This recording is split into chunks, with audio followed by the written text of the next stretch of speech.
Hey friends, welcome back to my channel, Organized with Joy. Today's video is another Thoughtful Thursday video, but I'm doing this one a little bit different. I wanted to sit down and have a chat with you because I was just processing some thoughts that I had after I did the decluttering challenge in January. I wanted to discuss some thoughts I had about decluttering and on pursuing minimalism. Now, I know I've talked about these topics on my channel before, and I know that this is a little bit different than some of the topics I've discussed for my Thoughtful Thursday videos, but I really just wanted to process these thoughts with you, and I hope that it is still somehow encouraging or inspiring for you today. So, before I get into some of the thoughts that I had, I wanted to say this. I believe I have mentioned this on my channel before, but I am well aware that decluttering is kind of a luxury, right? Some people don't have the luxury to declutter items for whatever reason. It might be a financial reason, it might be that you just don't have a lot of possessions, and so that you don't have a lot to declutter. And I just wanted to put that out there, that I recognize that decluttering is a luxury, and I recognize that not everybody can really easily go through and part with things for whatever reason. The next thing that I wanted to share is something that I think people overlook when they are beginning a decluttering journey. The most important thing on a decluttering journey is to evaluate what is coming into your home.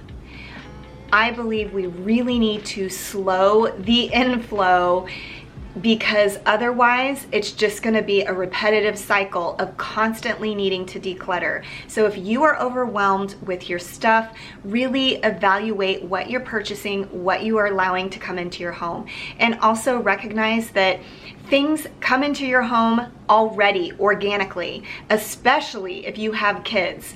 Things just come into your home that you're just going to constantly have to deal with. And everything that comes into your home will need to be taken care of in some way, cleaned, organized, stored, and maybe eventually decluttered. And so that is one thing that I've really been intentional about, especially after I did my no spend year back in 2019. I realized that I needed to be more intentional about what I was purchasing and what I was allowing to come into my home if I didn't want to stay on this cycle of constantly having to declutter. Something else I wanted to share is to document your process. So the other day I was trying to create a playlist in YouTube, and I accidentally clicked on one of my previously made playlists and it started running, and I thought to myself, I guess I'll just let that play. And so I saw the footage out of the corner of my eye, and one of the videos was of my bedroom, and I could not believe how different it looked. And the footage was from like 2 years ago, and it made me realize that I had not known how much progress I had made from that point until now. And I think especially if you are just slowly decluttering your spaces, you might not realize how much of a change is happening. But I just encourage you to take photos or video footage of your spaces, just to encourage you and to keep you going down this path of decluttering and pursuing minimalism, if you are pursuing minimalism, because it really does inspire you, like, wow, I'm really making a difference, and all of this decluttering, even if it's slow but sure, is making a difference. Kind of along those same lines, I always encourage people to declutter slowly. It can be fun to do these challenges where you're decluttering a large amount of items in a short period of time, and it can really get the ball rolling. But I think On a regular basis, it makes more sense to declutter slowly and surely. And you will see a difference over time, particularly like I said, if you're not bringing a ton of new stuff in. As you declutter, you will start to see your spaces looking more simple, looking less cluttered, and it just brings such great joy. Something else I wanted to talk about is allowing your family members to declutter their own items. And I know I've talked about that on my channel before, but I'm not sure if I've talked about this. I am now getting to the place where I am okay allowing my family members to have their spaces kept the way they want to keep them.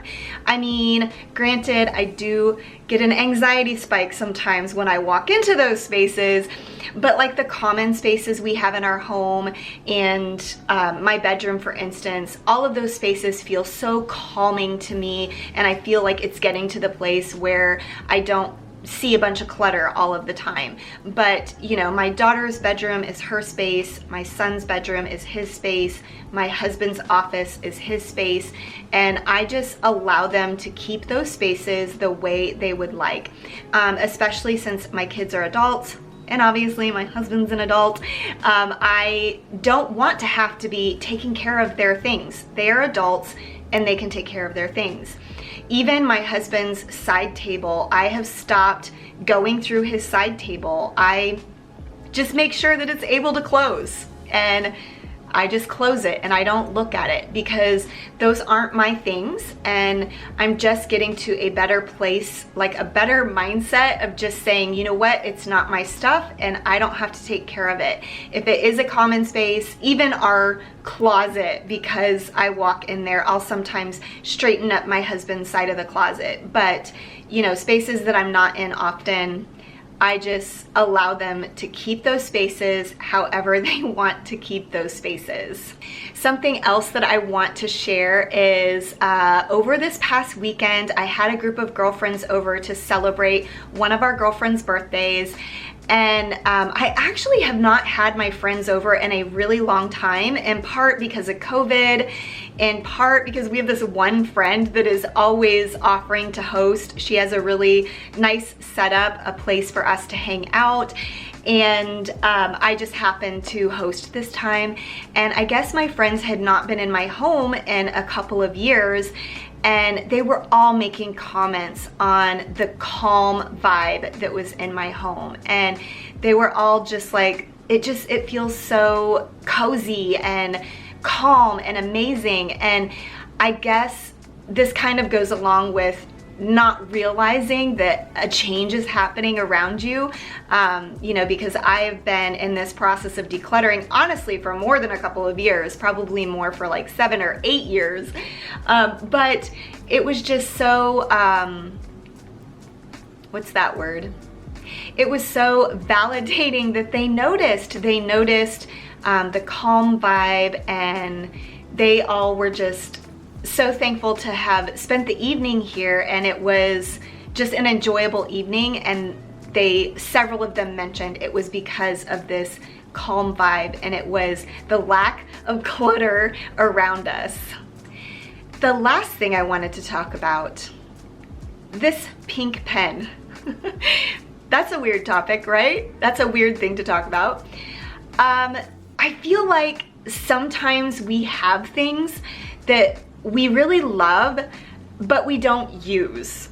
I think a lot of people do this with candles, or maybe it's some special china you have, or a tea set you have from your grandmother. My pink pen is a silly example, but I was decluttering one of the drawers in my desk, and I found this pink pen, and I've kept it because I love it, but I stopped using it, and I think it's because I didn't want it to run out. And I thought to myself, why would I just let this pink pen sit in my desk collecting dust and not use it? So I decided in 2023 in my planner to start using this pink pen. And when it runs out, it runs out. And you know what I bet? I bet I could purchase another pink pen if I really, really wanted another pink pen.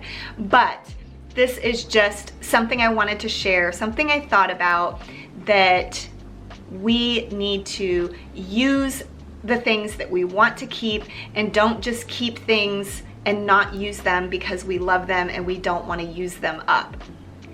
Well, friends, thank you so much for listening to me process all my thoughts about decluttering, about minimalism, and just the things I was thinking about after I had participated in this decluttering challenge.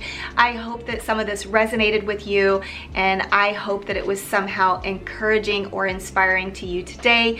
But thanks so much for watching this video until the end, and I will see you in the next one. Bye.